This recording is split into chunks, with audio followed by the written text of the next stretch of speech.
महानायक विद मंडलेश्वर सिंह। नमस्कार, आप देख रहे हैं गोल्डन हिंद और आपके साथ मैं हूं मंडलेश्वर सिंह। आज यानी 21 अक्टूबर का दिन भारत के लिए बेहद खास दिन है। इसी दिन 21 अक्टूबर 1943 को नेताजी सुभाष चंद्र बोस ने सिंगापुर में आज़ाद भारत की अस्थायी सरकार की घोषणा की थी। साथ ही नए सिरे से आज़ाद हिंद फौज का गठन करके उसमें जान फूंक दी थी। उस दिन भारतीय स्वतंत्रता लीग के प्रतिनिधि सिंगापुर के कैथे सिनेमा हॉल में स्वतंत्र भारत की अस्थायी सरकार की स्थापना की ऐतिहासिक घोषणा सुनने के लिए इकट्ठे थे। हॉल खचाखच भरा था, खड़े होने के लिए इंच भर भी जगह नहीं। घड़ी में जैसे ही शाम के 4 बजे मंच पर नेताजी खड़े हुए, उन्हें एक खास घोषणा करनी थी। ये घोषणा 1500 शब्दों में थी, जिसे नेताजी ने 2 दिन पहले रात में बैठकर खुद तैयार किया था। घोषणा में कहा गया, अस्थायी सरकार का काम होगा कि वो भारत से अंग्रेजों और उनके मित्रों को निष्कासित करे। अस्थायी सरकार का ये भी काम होगा कि वो भारतीयों की इच्छा के अनुसार और उनके विश्वास की आज़ाद हिंद की स्थायी सरकार का निर्माण करे। अस्थायी सरकार में सुभाष चंद्र बोस प्रधानमंत्री बने और साथ में रक्षा और विदेश मंत्री। इसके अलावा इस सरकार में 3 और मंत्री थे। साथ ही एक 16 सदस्यीय मंत्री स्तरीय समिति भी बनाई गई। अस्थायी सरकार की घोषणा करने के बाद भारत के प्रति निष्ठा की शपथ ली गई।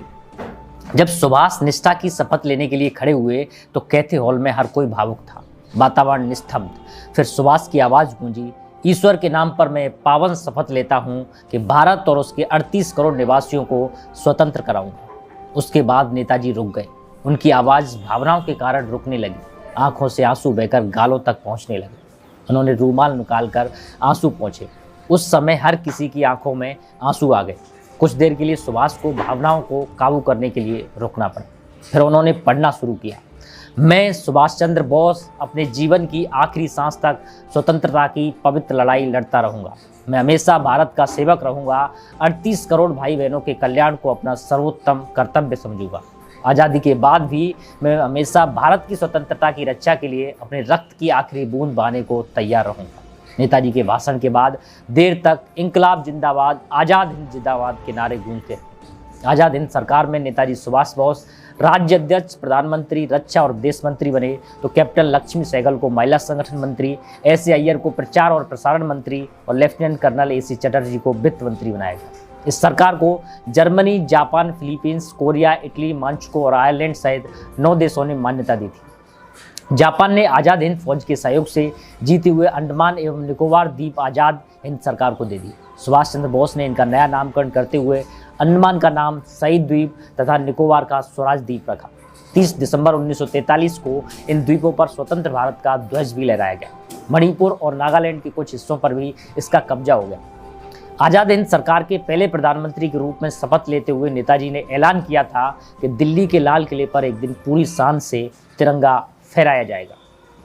आज़ाद हिंद सरकार केवल नाम नहीं था, बल्कि नेताजी के नेतृत्व में इस सरकार ने हर क्षेत्र में नई योजना बनाई थी। इस सरकार का अपना ध्वज था, अपना राष्ट्रगान था, अपना बैंक था, अपनी मुद्रा थी, अपना डाक टिकट था, वो अपनी गुप्तचर सेवा भी थी।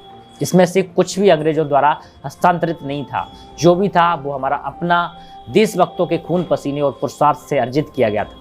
नेताजी ने कम संसाधन में ऐसे शासक के विरुद्ध लोगों को एकजुट किया जिसका सूरज नहीं ढलता था। आज़ाद हिंद सरकार ने एक ऐसा भारत बनाने का वादा किया था जिसमें सभी के पास समान अधिकार हों, सभी के पास समान अवसर हों। आज़ाद हिंद सरकार ने एक ऐसा भारत बनाने का वादा किया जो अपनी प्राचीन परंपराओं से प्रेरणा लेगा और गौरवपूर्ण बनाने वाले सुखी और समृद्ध भारत का निर्माण करेगा।